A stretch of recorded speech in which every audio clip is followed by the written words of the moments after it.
समाज में प्रत्येक व्यक्ति, चाहे वो बालक हो या वृद्ध, स्त्री हो या पुरुष, अमीर हो या गरीब, किसी न किसी समस्या से जूझ रहा है। प्रत्येक परिवार में कोई न कोई सदस्य मानसिक या शारीरिक कष्टों के घेरे में है। ऐसी चुनौतीपूर्ण स्थिति में विवेकपूर्ण निर्णय लेना ही सुख का आधार है।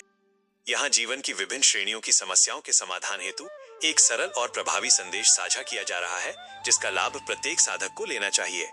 यदि आपके जीवन में कोई शारीरिक व्याधि या कष्ट उत्पन्न हो, तो उस समस्या से संबंधित विशेषज्ञ से परामर्श करना चाहिए, ताकि शरीर को पुनः स्वस्थ किया जा सके। परंतु कई बार ऐसी स्थिति निर्मित होती है जहां शारीरिक समस्या बनी रहती है और दवाइयां भी अपना प्रभाव नहीं दिखा पाती।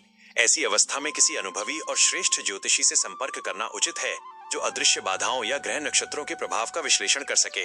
यदि समस्या का स्वरूप मानसिक हो, जहां बुद्धि सही निर्णय लेने में अक्षम हो रही हो और विचारों का द्वंद्व समाप्त न हो रहा हो, तब किसी आध्यात्मिक गुरु का सानिध्य प्राप्त करना चाहिए।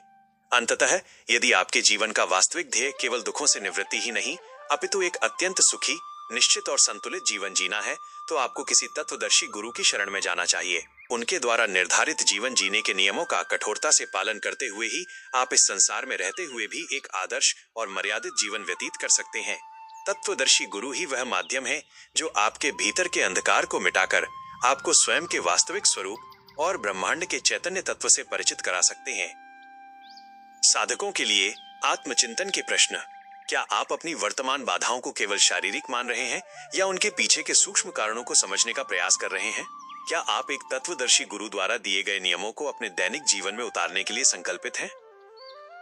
क्या आप अपनी वर्तमान समस्या के वास्तविक स्वरूप को पहचानकर सही मार्गदर्शक का चयन कर पा रहे हैं?